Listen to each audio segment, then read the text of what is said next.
What if humanity's next great spacecraft didn't launch from a desert, a tropical island, or a traditional spaceport? What if it rose from beneath the frozen Arctic Ocean?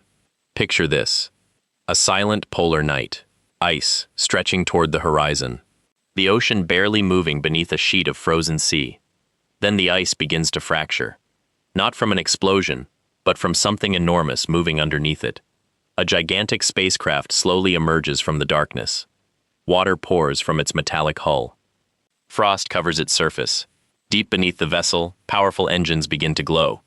It rises above the Arctic ice, and for a moment, the boundary between science and science fiction almost disappears. But here's the important question: could anything like this actually work? Today, we don't have a spacecraft capable of doing this. But the technologies needed to make parts of the idea real already exist in different forms. We have reusable rockets. We have autonomous underwater vehicles. We have nuclear-powered submarines. We have advanced composite materials. We have electric propulsion for spacecraft. And scientists are actively developing technologies that could make future space vehicles dramatically different from today's rockets. So the real story isn't about a secret spacecraft hiding beneath the Arctic. It's about how close, or how far, we actually are from building machines that could operate between the ocean, atmosphere, and space. And once you understand what that would require, the Arctic suddenly looks very different. Today, getting into space is brutally difficult. Earth's gravity is the first problem. A spacecraft sitting on the ground is already moving with Earth as the planet rotates, but it still needs enormous additional velocity to reach orbit. For a spacecraft to remain in low Earth orbit, it generally needs to travel at around 7.8 kilometers per second. That's roughly 28,000 kilometers per hour. And reaching orbit isn't simply about going high. It's about going fast sideways. That's why rockets consume so much energy.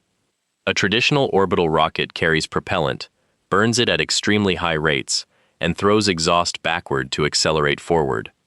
The principle is simple. The engineering is not. Today's launch vehicles are enormous machines built around carefully controlled explosions. But the spacecraft itself is usually only one part of the system. The rocket provides the overwhelming majority of the energy needed to reach orbit. Now imagine trying to launch from the Arctic Ocean. You'd immediately face a completely different set of engineering problems. There's ice, there are storms, temperatures can become brutally low. Sea ice moves. The ocean beneath it is constantly changing, and the Arctic environment is extremely sensitive. So why even imagine launching from there? Because the ocean has one enormous advantage. Water can hide enormous structures and provide a potentially mobile operating environment. We already know that humans can build machines capable of spending months underwater. Nuclear submarines operate beneath the ocean for long periods without surfacing. Modern ships can navigate polar waters, and autonomous underwater vehicles can operate beneath sea ice, mapping regions that are difficult or impossible for people to reach directly. But none of that solves the hardest problem: getting from the ocean into orbit. And that's where the physics becomes fascinating. The first crack in our traditional picture of a spacecraft comes when we ask a deceptively simple question. Does a future space vehicle have to look like today's rockets? Not necessarily. Reusable launch vehicles have already demonstrated that rockets don't have to be discarded after every mission. SpaceX's Falcon 9, for example, has repeatedly demonstrated controlled first-stage landings and reuse. NASA's Space Shuttle also demonstrated partially reusable spaceflight decades earlier, although the shuttle system itself was retired in 2011. Today, companies and space agencies are working toward even larger reusable systems. SpaceX's Starship is designed as a fully reusable transportation system, although as of 2026 its development and flight testing remain ongoing.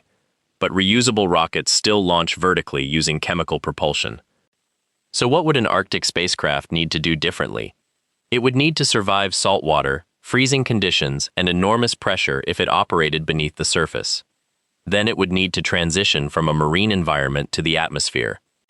And finally, it would have to accelerate to orbital velocity. That is a staggering sequence of challenges. The vehicle would effectively need to behave like a submarine, an aircraft, and a rocket. And each of those engineering disciplines has completely different requirements. A submarine wants strength, buoyancy control, and efficient underwater propulsion. An aircraft wants low mass and aerodynamic efficiency. A rocket wants enormous thrust and an extremely high energy-to-mass ratio. Trying to combine all three creates a nightmare of competing design requirements. So perhaps the better question isn't, can we build a spacecraft that does everything? Perhaps it's, can we build a system where different technologies cooperate to get the job done? And that's where things get really interesting. Imagine engineers sitting around a table with one impossible-looking mission. A vehicle must survive beneath Arctic sea ice. It must move through freezing seawater. It must emerge through the ice. It must cross the atmosphere. And eventually, it must reach orbit. Immediately, scientists would start breaking the problem into smaller pieces. What happens to the hull when extremely cold seawater meets rocket engine heat? How do you prevent ice formation around critical systems? How do you evacuate water from launch areas? How do you operate safely in a region where weather and sea ice can change rapidly? And perhaps the biggest question of all, why use the Arctic at all? The answer isn't obvious. The Earth's poles aren't magically better places to launch rockets. In fact, equatorial regions have an important advantage. Earth's rotational speed is greatest near the equator, providing a useful velocity boost to eastward launches. That's one reason many traditional launch sites are located relatively close to the equator. The Arctic also presents communication, rescue, and logistics challenges. But polar launches have another advantage. They can access high inclination and polar orbits efficiently. That's important for Earth observation satellites, reconnaissance spacecraft, and certain scientific missions. Launch sites at high latitudes can therefore serve missions that benefit from polar trajectories. So the Arctic isn't automatically a better launch location. It would only make sense for very specific missions. And that distinction matters, because the future of spaceflight won't be determined by the coolest-looking spacecraft. It will be determined by physics, economics, safety, and engineering. If you want to see more science stories where we separate what sounds possible from what actually is, hit like and follow, because the next part changes the entire picture. There is one technology that makes this entire concept worth discussing seriously. Not because it can currently launch a spacecraft from the Arctic Ocean. It can't. But because it shows how dramatically spacecraft propulsion is evolving. That technology is nuclear propulsion. For decades, engineers have studied nuclear thermal propulsion. The concept is remarkably elegant. Instead of using chemical combustion to heat rocket propellant, a nuclear reactor provides the heat. Hydrogen can be passed through the reactor core, heated to extremely high temperatures, and expelled through a nozzle. The basic principle could provide a higher specific impulse than conventional chemical rockets. Specific impulse is essentially a measure of how efficiently a rocket uses its propellant. Higher specific impulse can mean less propellant is required for a given mission. NASA and DARPA have been developing nuclear thermal propulsion through the Draco program, although the program was canceled in 2025 before its planned flight demonstration. That doesn't mean nuclear propulsion disappeared. NASA and other organizations continue studying advanced nuclear propulsion concepts. Another approach is nuclear electric propulsion. Here, a nuclear power source generates electricity, which drives an electric propulsion system. These engines can be extremely efficient, but their thrust is far lower than chemical rockets. That makes them unsuitable for lifting a large spacecraft directly from Earth's surface. But they could become useful once a spacecraft is already in space. And that's the key. The future spacecraft might not use one propulsion system. It could use different systems for different environments. Electric propulsion in deep space. Chemical propulsion for high-thrust maneuvers. Possibly nuclear systems for long-duration missions. And perhaps conventional marine propulsion while operating in the ocean. The giant Arctic spacecraft in our opening scene therefore shouldn't be imagined as one magical engine doing everything. It would be a complex transportation architecture. And that leads to the twist. Because there's another way to interpret the entire idea. What if the spacecraft doesn't actually need to rise from the ocean? What if the ocean is simply where part of the infrastructure lives? But here's where it gets really interesting. Instead of imagining one vehicle doing everything, Imagine an Arctic spaceport system. The spacecraft could be assembled, maintained, or refueled at a marine facility. Large sections could be transported by sea. Robotic systems could operate beneath the ice. Autonomous vehicles could inspect infrastructure. And the actual launch vehicle could remain a conventional rocket. Suddenly, the idea becomes much less fictional. Humans already build enormous industrial infrastructure offshore. Oil platforms, floating docks, subsea pipelines, and specialized vessels demonstrate that complicated engineering systems can operate in harsh marine environments. The challenge would be adapting that infrastructure for spaceflight. But there's an even bigger issue. The Arctic is not an empty laboratory. It's a living environment undergoing major changes. Sea ice has declined dramatically over recent decades, and Arctic warming is occurring much faster than the global average in many regions. Any large-scale industrial project in the Arctic would have to account for environmental impact, indigenous communities, wildlife, shipping, pollution risk, and international law. And there is no single country that simply owns the entire Arctic Ocean. The region involves multiple national jurisdictions and international legal frameworks. So a futuristic Arctic spaceport wouldn't just be an engineering project. It would also be a political, environmental, and economic project. And perhaps that makes the concept more interesting, not less. Because humanity's future in extreme environments won't depend only on whether we can build something. It will depend on whether we should build it. Would a permanent Arctic launch complex actually make economic sense? Would the environmental costs outweigh its benefits? Could it operate safely? And would there be enough demand for it? Those questions are just as important as the engineering. Now let's return to the physics. The biggest obstacle isn't the cold. It isn't the ice. It's energy. To reach low Earth orbit, a spacecraft needs enormous kinetic energy. A vehicle doesn't simply climb into space. It must accelerate to orbital velocity while fighting gravity and atmospheric drag. That's why rockets are mostly propellant. The famous rocket equation tells us that the achievable velocity change depends strongly on exhaust velocity and the ratio between initial and final mass. This creates one of the fundamental problems of spaceflight. Propellant is heavy, and carrying more propellant requires more propellant. It's a vicious engineering cycle. That's why future space transportation concepts often focus on improving propulsion efficiency, reducing structural mass, increasing reusability, or moving some infrastructure into orbit.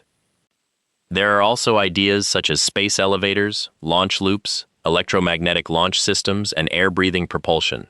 But none has yet replaced conventional rockets for human orbital launch. And some concepts remain far beyond current engineering capability. A spacecraft rising from the Arctic Ocean and accelerating directly into orbit would therefore face the same fundamental physics as any other Earth-launched vehicle. The ocean doesn't remove Earth's gravity. The ice doesn't make orbital velocity smaller. And being at the North Pole doesn't provide a magical shortcut into space. If anything, the extreme environment adds complications. But the Arctic could potentially serve a different purpose. It could become a place for testing technologies designed for extreme environments: robotics, subsea construction, autonomous navigation, cryogenic systems, long-duration energy storage, remote communications. These technologies could have applications far beyond the Arctic, and some could eventually support lunar or Martian exploration. That's the deeper connection. The future spacecraft might not be born in the Arctic, but technologies developed to survive there could help humanity operate on worlds where the environment is even more hostile. Now imagine looking at the Earth from orbit. The Arctic appears as a vast white region surrounding the planet's northern pole. But from this distance, borders disappear. What you see is one connected system: ocean, atmosphere, ice, land, clouds, and sunlight reflecting from the polar surface.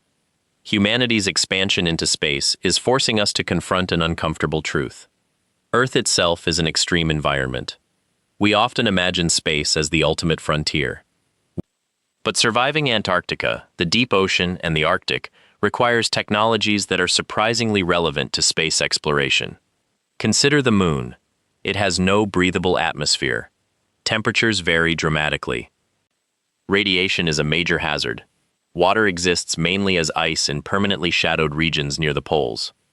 Now consider Mars. It's cold. Its atmosphere is extremely thin. Dust can interfere with machines and solar power. Communication with Earth isn't instantaneous, and there is no easy rescue. The engineering lessons from extreme environments on Earth therefore matter. A robot designed to inspect an underwater pipeline autonomously might inspire technology for extraterrestrial exploration. A power system designed to survive Arctic winters could inform future polar habitats. Materials designed to resist freezing seawater could find applications in spacecraft. And autonomous systems developed for remote regions could eventually operate millions of kilometers away from Earth. That's why this futuristic Arctic spacecraft isn't really about building a giant machine beneath the ice. It's about a much larger question. Can humanity learn to build machines that can survive almost anywhere? If the answer is yes, the consequences extend far beyond the Arctic. If this made you look at the Arctic and space in a completely different way, hit like and subscribe for more science and future technology stories grounded in real research.